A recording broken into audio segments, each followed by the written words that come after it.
Hola, ¿qué tal? Bienvenidas, bienvenidos.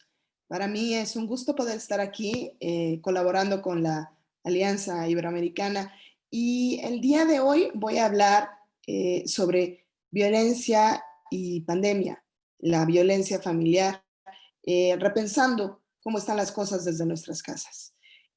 Así que me voy a dar eh, el permiso de compartirles mi pantalla para empezar a reflexionar un, un poco eh, entre, entre todas y entre todos los que estemos aquí eh, en este espacio que nos estemos dando, cada quien podrá asistir y verla y tener un espacio de reflexión. Eh, estos momentos, ¿desde dónde vamos a trabajar?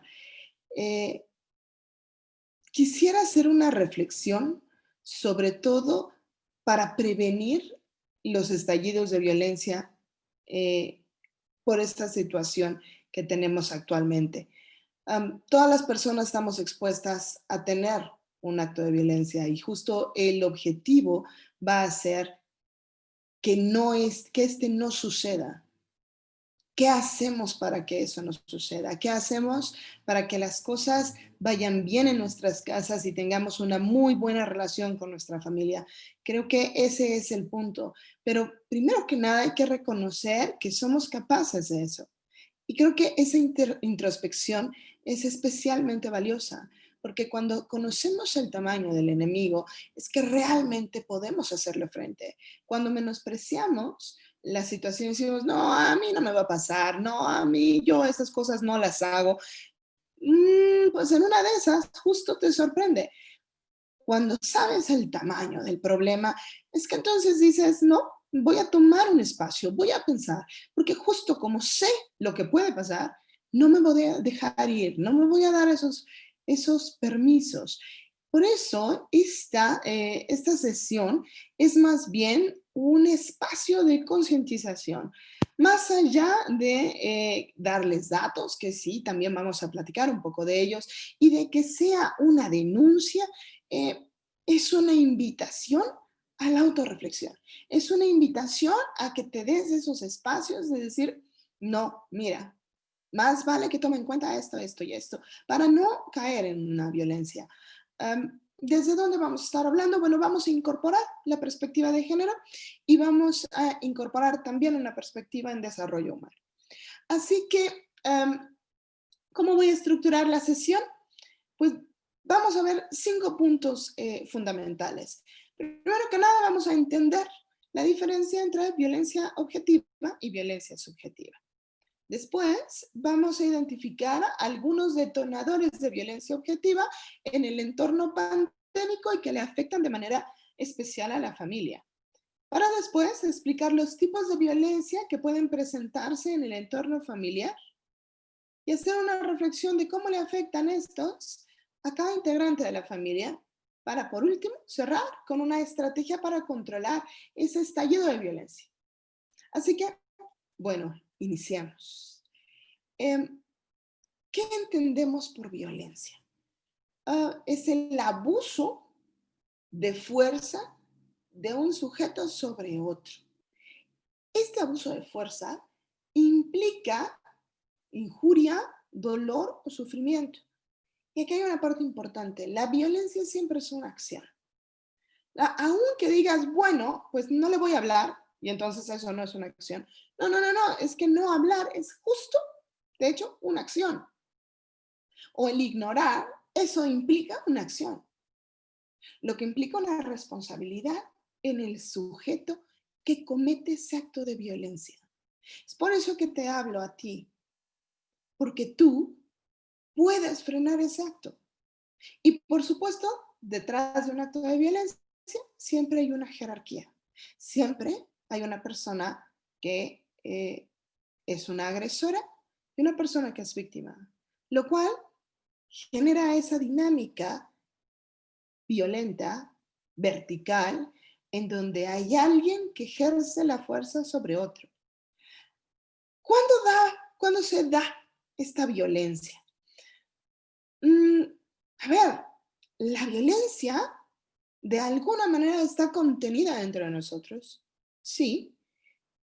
Y quisiera yo poner un ejemplo para que se entienda un poco, que a lo mejor es un poco, eh, no sé, simple explicarlo de esta manera, pero a mí me resulta muy clarificador. Ojalá a ti también. Imagínate que en la mañana quieres abrir un frasco de miel y está pegado. La tapa está pegada. ¿Qué haces para abrirla? Pues habrá personas a lo mejor que la golpean, a la mejor que, no sé, la ponen un poco en agua caliente, habrá personas que le dan un testerón con, no sé, contra el suelo, con una cuchara, y algunos que le ponen justo mucha fuerza. Esta fuerza, de alguna manera, y imagínate que le pones mucha fuerza o le pegas mucho, estás ejerciendo violencia. Ahora, ¿por qué se ejerce esa violencia? Bueno, pues porque de alguna manera se percibe que hay un orden de las cosas y que ese orden se ha roto y que hay que volverlo a su lugar. En este caso, tú quieres el frasco abierto y el frasco está cerrado. Entonces, requiere esa fuerza.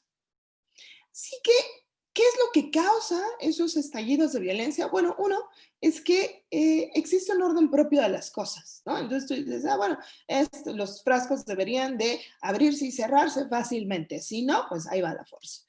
Y que además existe un alguien que reconoce esa fuerza. Yo sé cuándo debe de estar abierto o cuándo debe de estar cerrado. Y, de manera muy importante, es tu frasco, ¿no? De miel. Entonces, tú puedes abrirlo, si no, no estaría bien que estuvieras abriendo los frascos en el súper, ¿no? No, eso no estaría bien. Am, y tienes esa entonces potestad de restablecer ese orden. Es tuyo, hay un estado previo y es una respuesta ante un mal, ¿no? No se puede abrir fácilmente. Sin que eso esté bien, se entiende ese ejercicio de la fuerza.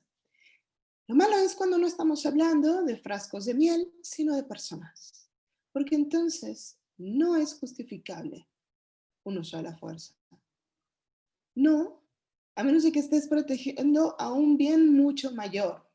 ¿No? O sea, pensemos en que a lo mejor ves que una persona va a cruzar una calle, no se está fijando, puede tener un accidente y la jalas fuertemente. Bueno, entonces ahí hay una justificación, pero solo en esos puntos. Si no, realmente la violencia no se justifica y siempre hay que buscar otras alternativas de solución.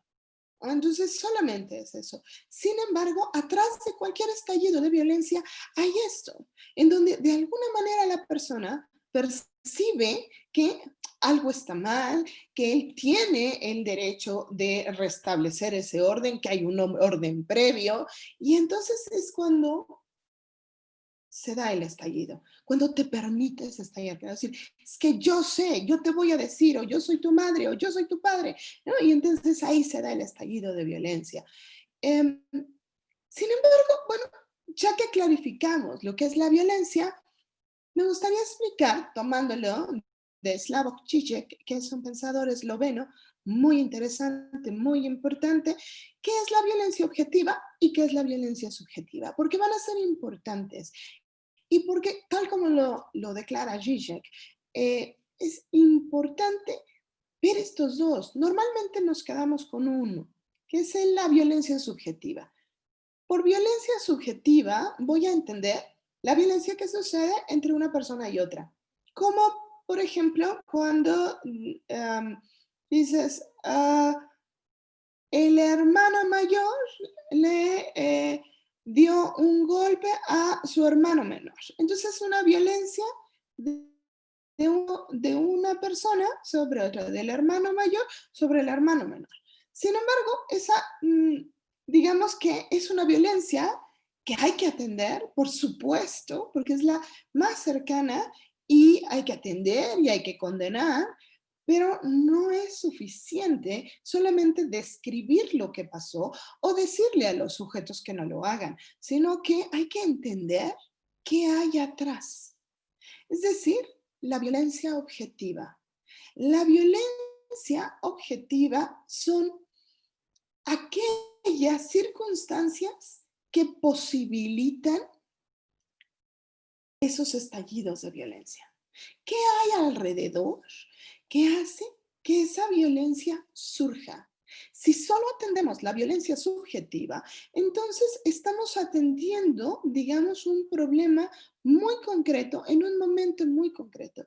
Pero si entendemos la violencia objetiva, entonces tenemos una visión mucho más, mucho más amplia y que puede dar mejores soluciones, sobre todo de prevención, que eso es, creo que lo que más nos interesa. Por supuesto nos interesa atender y por supuesto nos interesa sancionar, pero prevenir la violencia creo que es el quid del asunto. Dirá Slavoj Žižek, necesitamos percibir los contornos del trasfondo que generan los arrebatos de violencia. ¿Qué hay atrás? ¿Qué está sucediendo? Y bueno, si estamos hablando de violencia familiar en un entorno pandémico, por supuesto que hay que entender qué es lo que está sucediendo en el mundo. Tenemos que saber qué es lo que está pasando para saber cómo estamos reaccionando nosotros. Así que, pues evidentemente yo me imagino que esto lo han escuchado muchas veces ya durante estos meses. Eh, pues tenemos un tema muy complicado. ¿Por qué? Porque la violencia objetiva durante la pandemia requiere un equilibrio delicado y doloroso, donde a veces hay que priorizar una y a veces otra, y estás como malabareando con diferentes aspectos, que son básicamente tres, aunque podríamos subdividirlos también en más, que es, primero que nada, pues es una pandemia, así que es un problema de salud. Nos preocupa que las personas enfermen y mueran. El tema económico, estamos enfrentando una recesión como hace muchos años no habíamos enfrentado, y por supuesto esto presenta problemas de seguridad tanto hacia uno mismo como hacia los otros. Y aquí además, y esto quiero que lo tomemos en cuenta durante toda esta sesión de reflexión, porque me parece importantísimo, y es los entornos son súper diferentes. En un inicio, y alguna vez yo escuché decir, es que la pandemia es súper democrática porque a todo el mundo se puede enfermar. Sí, es cierto, todo el mundo se puede enfermar, sí, pero no vivimos las mismas circunstancias. No tenemos los mismos accesos a la salud, no tenemos las mismas condiciones de vivienda, no tenemos la misma interacción familiar, no tenemos los mismos espacios, no trabajamos en las mismas cosas. El mundo es diferente y eso es importante para poder desarrollar esta empatía al proponer acciones en cuanto a la violencia, porque solemos sugerir como si siempre las reacciones fueran semejantes a lo que tú estás viviendo. No decir, ay, bueno, pues pídele a tu mamá que te cuide a los hijos mientras tú, pues y a lo mejor, no sé, ¿qué pasa si mi mamá no vive en la misma ciudad? O, ¿qué pasa si vivimos con muchas horas de distancia o ya no lo puede hacer? Entonces, solemos hacer este tipo de recomendaciones cuando, pues la verdad es que es muy distinto cómo se vive una pandemia, por ejemplo, con una discapacidad o una pandemia siendo migrante o con un empleo informal. Así que lo que sí sabemos es que esta pandemia está ensanchando las brechas de desarrollo. Y esto es importante porque necesitamos hacer acciones integrales. Sin embargo, ahora voy a hablar de estas generalidades, pero habiendo hecho esta acotación que me parece fundamental. Em, Otro aspecto que lo vamos a también ver es, nos estamos viendo de manera virtual. Hoy, ahora, ustedes y yo, tú y yo, la conectividad ha cambiado. Eh, Mucho se ha hecho de manera virtual, mucho se seguirá haciendo de manera virtual. Así que este es un elemento que también vamos a tomar en cuenta. diciendo de una manera muy general, lo voy a hacer un poco rápido, ¿cuáles son los detonadores de violencia en salud en cuanto a esta violencia estructural y objetiva? Bueno, pues estamos, tal cual, lo estamos viendo en nuestras noticias, en una pandemia global en su segunda ola de expansión, ¿no? Ya tuvimos una primera ola, ahora va una segunda ola y no están claros los alcances del virus. Todavía no sabemos muchísimas cosas del virus. Eh, no sabemos cuáles son exactamente sus manifestaciones, los cuadros de salud son muy distintos y tampoco sabemos a ciencia cierta las consecuencias que van a tener, tanto incluso para personas asintomáticas, ¿no? Que en un inicio parece que no hay pues, ninguna afección, pero no lo sabemos. Y también sabemos que hay personas inmunes, pero no sabemos si siempre lo serán o no lo serán siempre. Eso también provoca esta violencia en cuanto a que tu preocupación por tu salud y la de tus seres queridos y la de tu comunidad, pues es una realidad. No hay vacuna todavía, ¿no?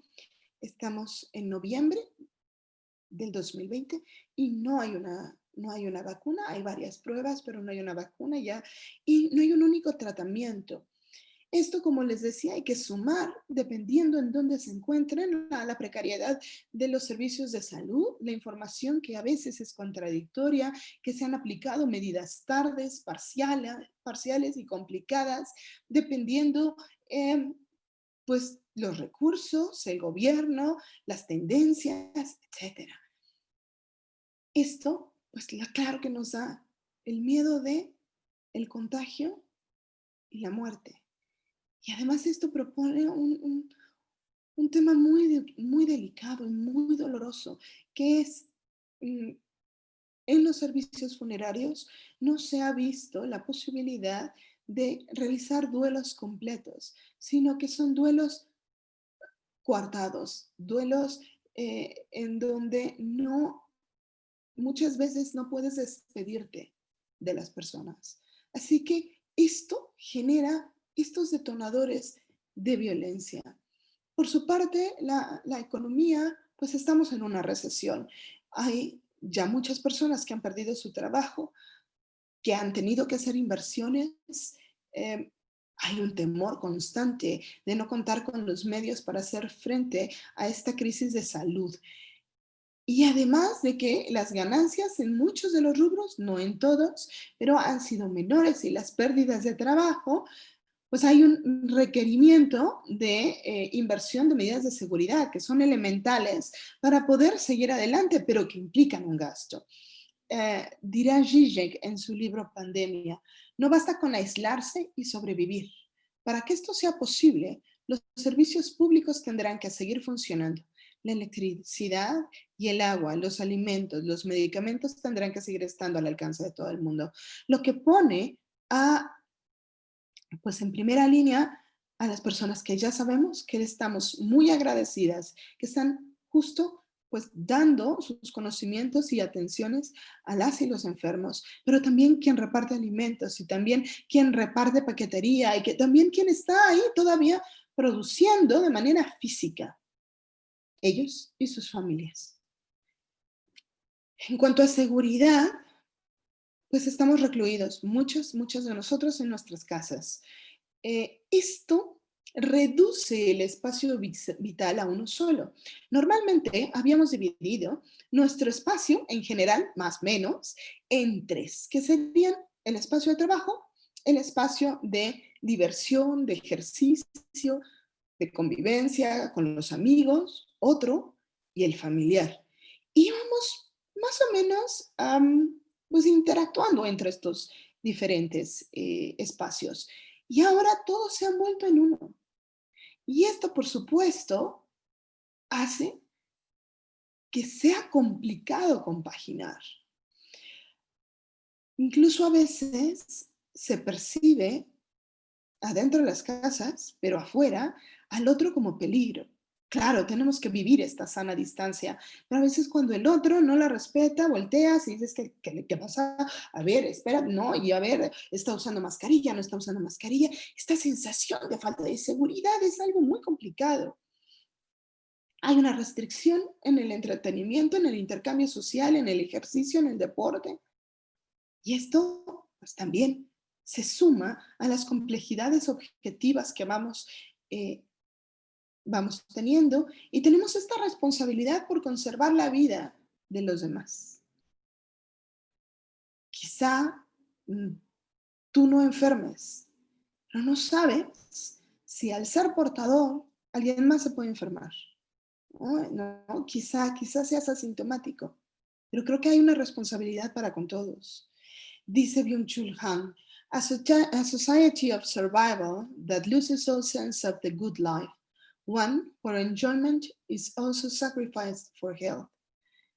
Es cierto, estamos perdiendo muchas de nuestras habitualidades en la diversión y todo es por un tema de seguridad y porque queremos seguir estando sanos. Y esto nos lleva, les decía, a esta otra problemática fuerte que es la conectividad. Al cambiarnos a sistemas virtuales, obviamente esto ha provocado cambios en la infraestructura, gastos y cambios en las dinámicas. Estamos encerrados en nuestras casas y a veces nuestra convivencia familiar se va a limitar a un dispositivo. Ahora, ¿qué pasa cuando, si bien es difícil adaptarse a ello, qué pasa cuando no se tiene? Entonces, complicas aún más el desempeño laboral, escolar o social. Esto tiene graves consecuencias. Tenemos en México, por lo pronto, 30.148.677 estudiantes de preescolar a preparatoria en deserción escolar. Y esto, en su gran mayoría, se debe a que no tienen conectividad, a que no hay internet. Esto, si bien es muy complicado, también implica un balance, porque entonces tenemos entre los que tienen mucha información y los que no tienen, porque los que tienen mucha información se han estado saturando. Así que tenemos que hacer pues ajustes. El ideal sería tener un dispositivo por persona. Sin embargo, eso es altamente improbable. De acuerdo a Expansión, pues prácticamente el 40% de la población de Latinoamérica no tiene dispositivos. Así que, ¿cómo enfrentar todas estas demandas? Pues por supuesto esto genera pues cambios muy fuertes, porque vivimos en una incertidumbre constante. No sabemos qué va a ser, no sabemos qué va a pasar, estamos al pendiente y esto genera estrés. Este estrés eh, va a detonar una reacción, digamos, hacia arriba o hacia abajo. Esta carga alostática que nos dice esta cita, que dice el excesivo estrés al que están expuestos, genera una reacción de hiper o hiporrespuesta, lo que es conocido como una carga alostática en la cual se ve comprometida el equilibrio. ¿Qué es esta carga alostática? Poder hacer ajustes para seguir, digamos, manteniendo una estabilidad en la variabilidad de las circunstancias. No es fácil. ¿Por qué? Y por eso quería yo empezar por esta violencia objetiva, porque si no entendemos todo esto, sería absurdo pensar que vas a tener una misma respuesta que antes, porque hay que hacer muchos ajustes y hay que estar conscientes de ellos. Y está bien, las cosas cambian, pero tenemos que encontrar esa estabilidad para no tener esa hiperrespuesta, ¿no? Y entonces de repente viene el grito, viene esta reacción excesiva o hiporrespuesta, y entonces me suprimo, me suprimo, me suprimo. Eso es principalmente cuando aparece la violencia subjetiva, es decir, la violencia entre personas. Y sobre todo en temas de familia. Si bien después voy a hacer un recuento de cómo le afecta la violencia a los diferentes integrantes de una familia, presento algunos datos para ejemplificar ahorita de manera general cómo se da esta violencia subjetiva. De acuerdo, esto en Estados Unidos, el 27% de los padres reporta pérdida en su salud mental y el 14% reporta un empeoramiento en la conducta con sus hijos. Es decir, ¿a quién tienes en este confinamiento cerca de ti? O sea, ¿no? A tu pareja, a tus hijos, a tus hermanos, pero sobre todo en esta línea vertical, pues se está viendo, desgraciadamente, que por supuesto descargas a lo mejor algo de, pues todo esto que acabamos de describir con ellos. Este mismo, de hecho, este mismo porcentaje es lo que presenta en México el Secretariado Ejecutivo del Sistema Nacional de Seguridad Pública, que ha reportado pues este 27% de aumento en la violencia doméstica, en donde hay que decirlo, la mayoría, la mayoría son mujeres. O sea, es decir, quienes sufren más violencia, las mujeres y las niñas. Eh, Voy a presentarles muy rápido, van a ver aparecer muchas noticias. ¿Por qué? Porque este es un problema a nivel global. Sabíamos que al haber un enclaustramiento, un confinamiento, se iban a agravar los problemas de violencia de género que ya teníamos y que ya eran graves. Ahora, pues de hecho, tenemos un pico muy significativo en cuanto a la violencia familiar. Y de hecho, la Red Nacional de Refugios ha reportado un 55% de aumento en las llamadas. Esto es una señal de alarma. Estamos enfrentando a una segunda pandemia, que es esta pandemia de violencia doméstica. Lo decía la directora de ONU Mujeres, ya nos había, desde abril que se empezó a ver la pandemia y que se proyectó este nivel de avance, se sabía que al haber confinamiento, las mujeres iban a estar enclaustradas con sus agresores y que entonces era imperante que las diferentes naciones tomaran estas medidas para hacerle frente. ¿Cuáles? Una, contar con mecanismos de denuncia, pero en un entorno pandémico. Es decir, teléfonos de seguridad, números de WhatsApp, líneas de atención psicológica de contención, protocolos claros de actuación en esta situación de confinamiento, suficientes refugios y hacer, sobre todo, una llamada muy, muy fuerte por parte de las autoridades a que este tipo de acciones no serán toleradas.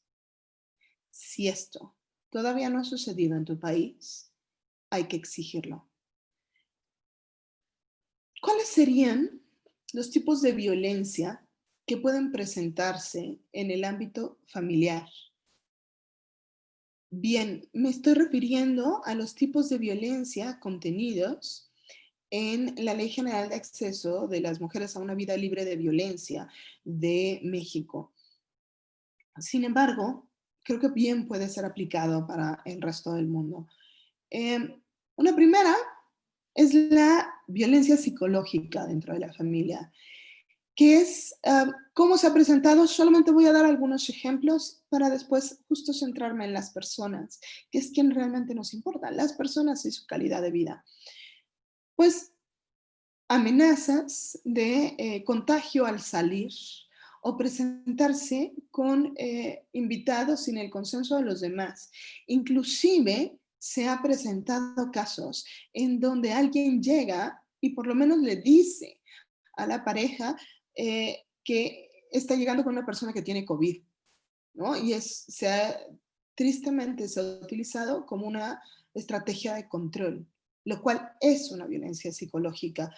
O bien malinformar sobre cómo están los contagios, las medidas de restricción, también con objetivos de control. En cuanto a la violencia física, que también se puede presentar. Les había yo dicho de este 27%. Y creo que es importante, ¿por qué? Porque se han hecho ya, por ejemplo, en Francia hay un protocolo por medio de un lenguaje, digamos, codificado para que las mujeres puedan denunciar violencia doméstica en las farmacias cuando van a comprar medicamentos. La violencia sexual también ha aumentado. En el caso de México, pues hay por lo menos 115,000 denuncias de algún tipo de abuso sexual, sobre todo hablando de niñas y niños. Esto es gravísimo, porque sabemos que la violencia sexual infantil, sobre todo, eh, es ejercida por familiares cercanos. Así que al estar en confinamiento, las niñas y los niños están enfrentando este horror que es el abuso sexual. En cuanto a la violencia patrimonial, pues hay mucho mayor problema de denuncia de violencia al ser dueño o no de una casa. ¿Por qué? Porque las personas temen señalar alguna otra de las violencias cuando no son dueños de su casa. ¿Por qué? Porque temen ir a algún otro lado y contagiarse. Por eso, la Ciudad de México, por ejemplo, ya aprobó una reforma que dice que cuando hay problemas de violencia doméstica, es el agresor o la agresora la que tiene que salir de casa, no la víctima. ¿Para qué? Para no multiplicar este efecto de contagio, además, a la persona que ha sido víctima. En cuanto a la violencia económica, pues la estamos viviendo de una manera muy, muy significativa porque eh, quien más ha sufrido la violencia económica y tiene mayor riesgo de contagio es quien tiene un empleo informal, que en su mayoría son las mujeres. O bien no cuentan con un empleo o han sido despedidos. Y esto va siendo digamos, un círculo de violencia. ¿Por qué? Porque además, entonces, al tener una pérdida de empleo o un empleo informal, no cuentas con seguridad sanitaria para hacerle frente a la pandemia. Por último, tenemos la violencia digital. Y estamos viendo que el enganche vía redes sociales en cuanto a la trata de personas ha sido aún mayor de lo que ya se había presentado. Es decir, la trata no ha descansado. La trata no se ha ido a confinamiento. La trata sigue. La trata sigue en aumento y ahora lo único que ha hecho es variar o aumentar sus métodos de enganche. Esto nos lleva a qué? A decir, a ver, con todos estos tipos de violencia, ¿qué podemos hacer desde la familia? Y lo que podríamos empezar a hacer es identificar las necesidades de cada integrante de la familia. Tenemos que ver que cada persona que integra una familia cuenta, es importante, requiere atención, requiere diálogo, requiere una convivencia armónica. Así que platicaré un poco ahora cómo ha afectado esta pandemia a cada grupo, ¿no? de edad, para hacer estas reflexiones y decir, ¿por qué se da esta violencia y cómo podríamos frenarla? En cuanto a los infantes de menos de 7 años, el 38% de los padres de niños de 0 a 5 años perdió el cuidado de sus hijos, digamos, ya sea las instituciones cerraron o las personas que les ayudaban a cuidar a sus hijos y ellos podían trabajar. Bueno, pues el 38% de acuerdo a Estados Unidos, en esto es en Maine, en Estados Unidos, eh, perdieron esta facilidad. Dice UNICEF que 80 millones de niños de un año, este 2020, se han saltado sus vacunas. Veamos la repercusión que eso puede tener, que es gravísima. Y claro, yo entiendo a las madres y a los padres de no querer ir a un hospital para poner una vacuna porque pues hay una pandemia. Sí, pero también eso puede tener graves complicaciones. Así que esto es un foco de alerta y es una violencia que también de alguna manera estamos gestando. Para los niños es fundamental la sociabilidad. Y esta edad, de los 0 a los 7 años, es cuando más la desarrollan.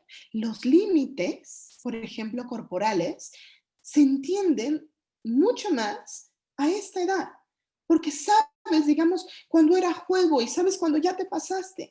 Justo si los niños están brincando esta sociabilidad, estas barreras, van a tener complicaciones en el futuro.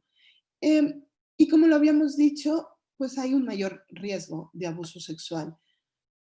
En cuanto a las niñas de 7 a niñas y niños de 7 a 12 años, pues es el sector con menos riesgo de contagio, pero que ya está presentando problemas fuertes de salud mental. En un estudio se mostró que más o menos el 22% de este grupo etario mostró indicios de depresión y el 18% de ansiedad, que además se complican con la adicción a los dispositivos electrónicos. Por una parte, el dispositivo, claro que te da la oportunidad de comunicarte con los demás, pero decía una chiquita, ¿no? Decía, es que el dispositivo me hace sentir menos sola, ¿no? Entonces, hay que saber en la familia guardar un balance súper delicado entre estas dos posturas. No prohibir el dispositivo porque efectivamente es su modo de socialización, mucho más seguro en cuanto a la pandemia, pero por otro lado crea patrones adictivos, como por ejemplo, y esto ya se había visto desde antes, el que se exponga a el uso de dispositivos, tabletas, celulares, computadoras sin luz y en la noche, lo que hace es que de insomnio. Y entonces se van recorriendo estos periodos de sueño y entonces hay que levantarse temprano para la escuela y esto da un efecto negativo. Hay una preocupación obviamente también en cuanto a qué tipo de mundo se están imaginando las niñas y los niños y que te vayan desarrollando esta visión pesimista del mundo.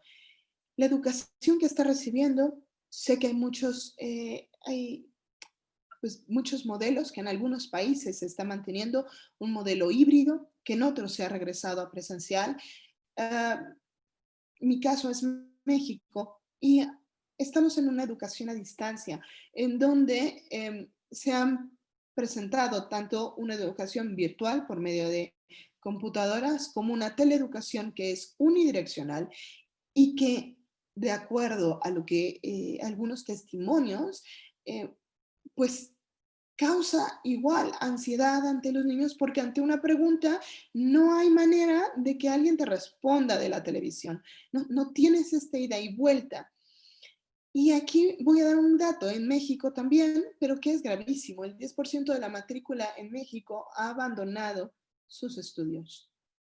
Estamos frente a un rezago escolar enorme. Pero justo tenemos que tener como familia la prudencia necesaria, sí para exigir una rutina, sí para exigir ciertos hábitos, pero sabiendo que, de nuevo, este entorno es inhóspito y que su desempeño no va a ser el mismo que antes. Por lo que la prudencia y la comprensión se vuelven más necesarias que nunca. En cuanto a los adolescentes, pues este es el grupo, de acuerdo a pues, varios estudios, eh, que, que tiene mayor, mm, que ha presentado mayores afecciones. ¿Por qué? Porque ellos perciben que sus planes de vida inmediatos se están suspendiendo, que no están pudiendo socializar, que los planes de ingresar a la secundaria o a la preparatoria o a la universidad o graduarse de cada uno de estos o se están deteniendo, no están yendo a fiestas. Y si van, entonces lo hacen con una gran preocupación o después es con una gran preocupación. Así que iban teniendo una adicción, ahí sí, muy preocupante a los dispositivos. De hecho, prácticamente duermen con ellos en mano y esto no es sano. O sea, el ideal sería que el dispositivo durmiera fuera del cuarto, ¿no? 7, de acuerdo a la Fundación Vivir Agradecido de, de España y de acuerdo a algún estudio, les decía, de Estados Unidos, eh, es el grupo con mayor depresión. 7 de cada 10 adolescentes manifiesta algún tipo de depresión y el 21% de ellos, de acuerdo a uno de los estudios de UNICEF, reporta que hay más discusiones en su casa. Como les decía, ¿qué ha pasado? Se han roto estos esquemas de vida. ¿Por qué? Porque o toman sus clases en línea o incluso han abandonado sus estudios. Y entonces invierten sus horarios. Entonces, en general, se presenta que se duermen a las 6 de la mañana, se despiertan a las 3 de la tarde para tener esta convivencia social, lo que altera la convivencia familiar. Incluso hay casos en donde permanecen en pijama todo el día o durante varios días. ¿Cuál es la recomendación? Mantener una estructura con cierta flexibilidad, de nuevo, pero lo más estable que se pueda y con convivencias reiteradas, por ejemplo, una hora de desayuno, una hora de comida, una hora de cena en familia. Y después que cada quien atienda diferentes cosas. Y tienen, por supuesto, una gran preocupación por lo que sucede en su casa, pero además acompañada de un sentido de impotencia, lo que hace que se presente esta depresión y esta ansiedad. Porque si bien se dan cuenta de todo lo que está pasando, sienten que no está en ellos. Sin embargo, también en este mismo estudio de la UNICEF, agradecen profundamente el tener educación y el por lo menos seguir en la medida de lo que se pueda avanzando con sus estudios. Esto nos lleva al sector de universitarias y universitarios, que pues muchos de ellos han logrado compaginar la educación a distancia, sin embargo, resulta mucho más difícil. Y aquí creo que yo como profesora universitaria tengo la experiencia de manera directa. Yo doy clase en línea pues prácticamente todos los días y yo les puedo decir que de las cosas que más les agobian a mis estudiantes es que alguien interrumpa sus sesiones, que se haga ruido en su casa y por supuesto cuando se va a internet, etcétera, causa una gran ansiedad.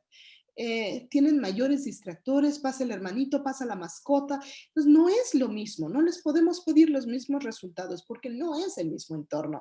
Y por supuesto esto es lo que se llama el estrés académico, que por una parte tienen una falta de motivación por todo lo que está pasando, por todo lo que estamos diciendo, pero, ¿no? Entonces les cuesta trabajo estudiar, sacan a lo mejor no los resultados óptimos y eso causa frustración. Y entonces genera otra vez esta ola. Entonces da una mayor pie a la deserción escolar, ya sea por desmotivación y en muchos casos, que eso hay que también decirlo, de acuerdo al CEP, es el 8% de los universitarios que han abandonado sus estudios por falta de medios digitales. Además, se ven, sienten una gran violencia al ser juzgados por otros, porque ahora en esta interacción uno juzga también lo que ve atrás, juzga la interacción y que si alguien gritó o alguien dijo o alguien comentó, entonces se sienten bajo un escrutinio en un entorno que era íntimo, que era privado, que eran sus salas, sus recámaras. Entonces eso también les afecta muchísimo. Y en cuanto a los egresados y en cuanto a los universitarios de últimos años, pues están teniendo dificultades para conseguir trabajo, aunque, o prácticas o servicios por este entorno, y entonces les causa una gran ansiedad ser percibidos como una carga para su familia, porque muchos de ellos pensaban que justo como recién egresados ya iban a tener un empleo y pues no pueden aportar.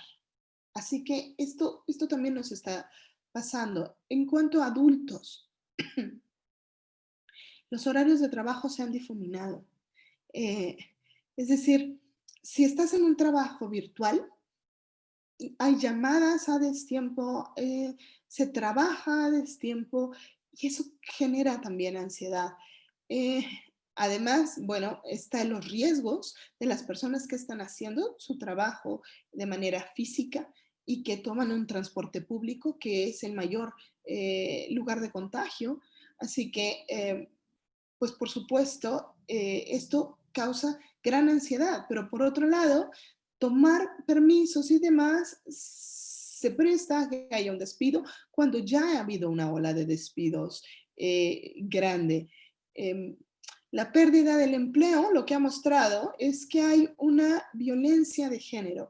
¿Por qué? Por estas asimetrías y roles, porque entonces estabas acostumbrado, y aquí voy a juntarlo con otro de los bullets que tengo, y es, se ha visto que cuando una mujer pierde su trabajo recibe mayor violencia y cuando un hombre pierde su trabajo se vuelve más un agresor. Esto más o menos en un aumento del 30%, ¿no? Y si a esto le sumas que ha habido en las familias y en los adultos un aumento considerable al consumo de estupefacientes y alcohol, se complica. Así que, claro, estamos en una situación complicada. Para las madres y los padres de familia, pues la responsabilidad que cae sobre ellos, sobre el cuidado de todos los demás. Eh, y esta pérdida que habíamos dicho hace unos minutos sobre las redes de apoyo de cuidado, porque claro que temen contagiarse las personas que antes iban y cuidaban.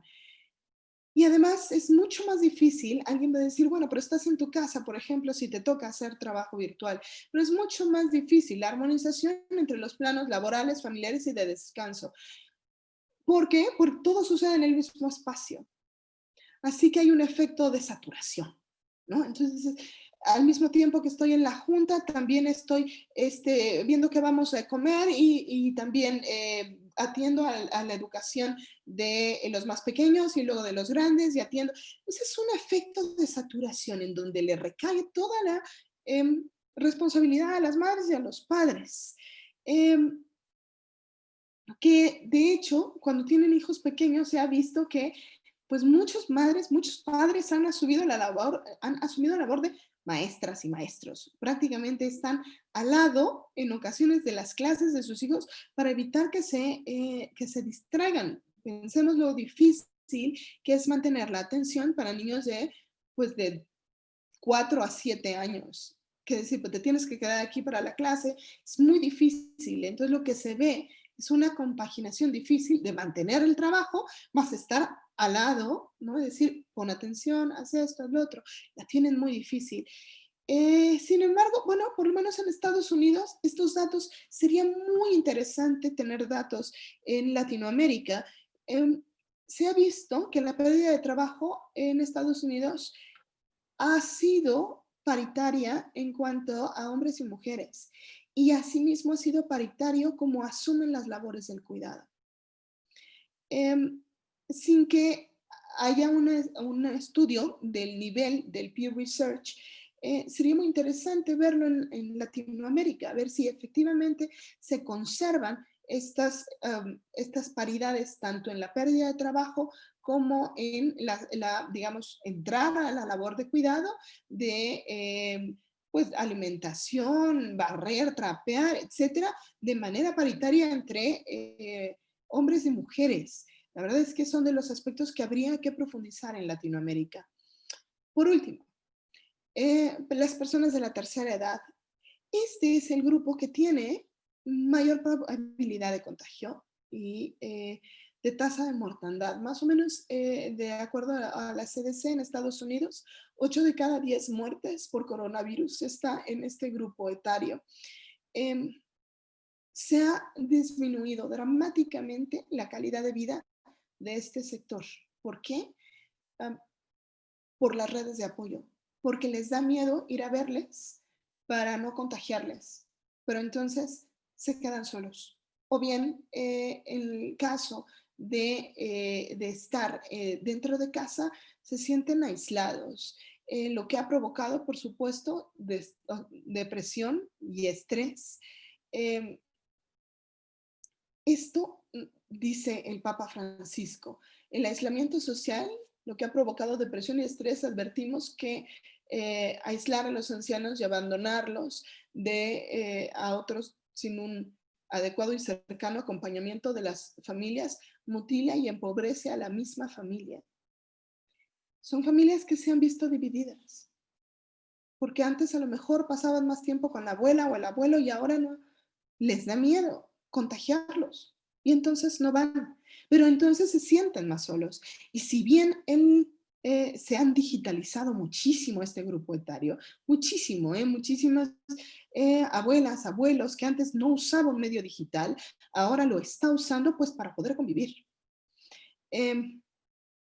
Pero representa pues una enorme complejidad de prudencia el saber que hay que estar presentes, hay que acompañar a las personas de la tercera edad extremando todas las medidas de sanitización posible, conservando una sana distancia, pero pues haciendo compañía, porque este aislamiento no traerá nada bueno. Además está la complejidad y ahí hay una pues enorme petición de paciencia y comprensión para que las personas que se encuentran con demencia senil o que padecen de Alzheimer u otras enfermedades asimilen de manera correcta tanto las medidas de seguridad como lo que está sucediendo. Y entonces a veces pasa que las personas tienen que repetir muchas veces lo que está pasando. Y eso es lo que tendríamos que hacer así como lo hicieron ellos cuando te explicaban y eras pequeño o pequeña muchas cosas muchas veces. Pues de esta manera también es así. Así que, ¿cuál es la recomendación? Parecerá sencilla, pero no. Respira y toma un tiempo. ¿Para qué? Para ponerte en los zapatos de las demás personas que viven contigo. Para que identifiques las diferentes necesidades que tienen. Para que sepas por lo que están pasando. Y un poco, de nuevo, nos está haciendo difícil, creo que a todas, a todos, pero salir de los zapatos propios para ponerte los del otro. ¿Cuáles serían las recomendaciones si vamos terminando? Las estrategias para evitar un estallido de violencia. Primero que nada, después de todo lo que acabamos de decir, haz ejercicios repetidos de autoconciencia. Identifica tu estado emocional constantemente. Es un ejercicio que tienes que hacer, por eso decía, parece sencillo, decir, respira y piensa, pero no es sencillo. ¿Por qué? Porque la vida y su trajín sigue adelante. Y entonces tienes que darte esos espacios para decir, ok, hoy cómo estoy.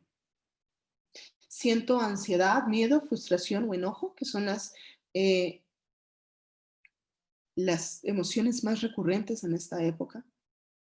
Si sí, si veo que estoy teniendo esto, entonces me detengo, pauso lo que estoy haciendo, respiro,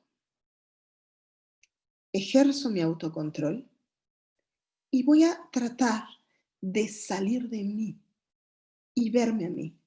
Es decir, viéndome a mí desde fuera, ¿yo qué pensaría de mí?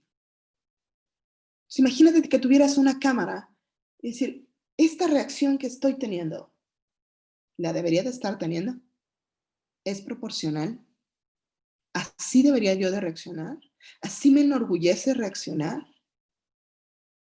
Si tu respuesta es no, cambia tu respuesta y vuelve a respirar. ¿Por qué? Porque es difícil. Porque lo decimos a lo largo de todo esto que acabamos de decir. Claro que todo esto provoca un gran estrés, lo que detona esa frustración y lo que detona ese estallido. Y que a lo mejor dices, ¡ay, ya! Y, claro, entonces, respira. Respira y date tiempo. Tenemos que hacer este planteamiento de decir, ¿qué puedo hacer para que esta situación que me está provocando este estallido pueda ser diferente? desde una conciencia del otro. Y por eso quise hacer esta recapitulación de cómo nos está afectando a cada grupo etario. Es decir, tengo que tener conciencia del otro y buscar un fin común. Decir, a ver, pues yo sé que estoy con mis juntas, pero tú estás con tus clases. O yo sé que te estás sintiendo a lo mejor sola, pero me preocupa tu salud, papá, mamá, y por eso vamos a tener una reunión ahora vía Zoom. Porque como tuve a lo mejor que una junta de trabajo, vamos a esperar estos 15 días y te vuelvo a ver. Pero entonces, antes de tener este estallido de violencia, piensa en el otro y detente. Detente, detente, detente y respira e identifícate. Y aquí hay una parte súper importante. Como acabamos de ver, tenemos mucho sobre nuestros hombros. Si necesitas ayuda de un especialista en salud mental, pídela. Está bien, es correcto, es bueno decir, necesito esa ayuda. Si ves que se te está yendo, está bien. Algunas estrategias y con esto vamos cerrando. Para promover una convivencia familiar pacífica. Identifica los tiempos y necesidades de cada persona que vive contigo. Mantén un horario constante. Sé que es difícil, pero creo que hacer el esfuerzo va a cambiar tu estilo de convivencia. Organiza tu entorno. La limpieza es importante y el poner las cosas en tu lugar, no, no porque no salgas, vayas dejando cosas, sino ordena tu entorno. Diálogo indispensable, diálogo significativo indispensable. Platica, oye, ¿cómo te fue? ¿Cómo te sientes? ¿Qué opinas?